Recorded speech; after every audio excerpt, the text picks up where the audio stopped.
Selamat pagi para kader orang muda dimanapun Anda berada. Hari ini tanggal 1 Agustus. Judul kita hari ini adalah Kalau Tidak Dipatahkan. Lalu tinggallah Yakub seorang diri, dan seorang laki-laki bergulat dengan dia sampai fajar menyingsing. Ketika orang itu melihat bahwa ia tidak dapat mengalahkannya, ia memukul sendi pangkal paha Yakub, sehingga sendi pangkal paha itu terpelecok ketika ia bergulat dengan orang itu. Dari kitab Kejadian bab 32 ayat 24 sampai 25. Teman-teman kader yang saya banggakan, hari ini adalah hari pertama di bulan Agustus. Kita mulai dengan hari yang baru, semangat yang baru, dan semua yang baru. Dan kita akan melanjutkan hidup kita dengan apa yang baru sesuai dengan dinamika yang kita lalui. Ini sebuah pertanyaan atau sebuah pernyataan, bisa kedua-duanya. Pemimpin yang punya bakat alam melakukan segalanya dengan mudah, kan? Bisa pertanyaan, bisa pernyataan. Jawabannya tidak selalu. Bahkan pemimpin yang dikaruniai bakat alami bisa mengalami saat yang sulit, terutama berkaitan dengan karakter. Hal itu juga terjadi pada Yakub. Sejak dari awal, dia mempunyai pengaruh yang besar. Tidak peduli kemana dia pergi dan apapun yang dia lakukan, dia selalu menghasilkan sesuatu. Kekayaan, pengaruh yang kuat, dan diberkati dengan keluarga yang besar. Yakub sepertinya memiliki segala-galanya. Tapi ingat, pemimpin yang mencari jalannya sendiri dan mencari keuntungannya sendiri tidak bisa menjadi alat yang efektif di tangan Tuhan. Tuhan harus mematahkan Yakub supaya dia jadi berguna.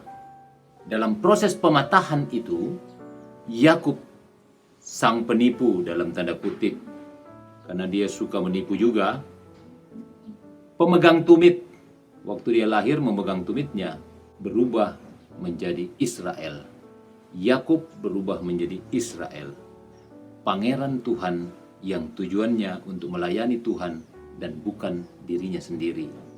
Pemimpin yang punya bakat alam perlu dipatahkan. Ingat, kemampuan alami Anda untuk memimpin adalah karunia dari Tuhan, tapi karakter Anda adalah persembahan yang harus Anda persembahkan kembali kepada Tuhan.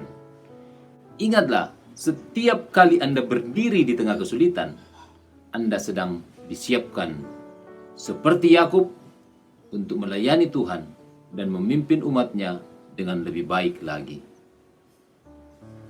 Saudara-saudara sekalian, kalau Anda baca kitab suci ini, khusus cerita tentang Yakub, boleh dari sejak dia lahir kembar dan saudara sulungnya itu bernama Esau, dan karena dia pegang tumit katanya, kemudian dia bernama Yakub.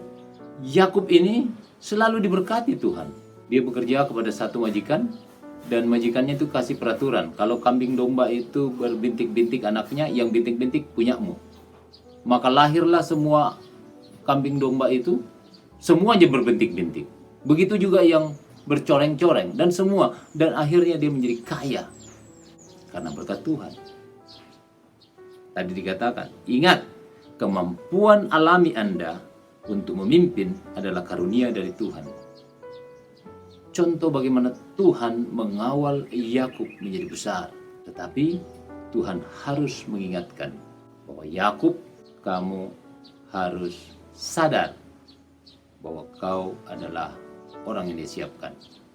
Dan karena itu perlu dipatahkan dalam tanda kutip. Dalam cerita ini, sendi pangkal paha Yakub dipukul sehingga terpelecok dan dia menjadi pincang. Saudara-saudara, cerita tadi, materi ini mengingatkan kita bahwa ketika kita masuk dalam masalah atau berdiri dalam kesulitan, ingatlah, kemungkinan besar Tuhan sedang mempersiapkan Anda untuk mendapatkan peran yang lebih besar. Pertanyaan hari ini, masalah apa yang sedang Anda alami sekarang? Bagaimana Anda bisa menggunakan masalah itu untuk membangun karakter Anda? Selamat belajar dan berlatih. Tuhan Yesus memberkati.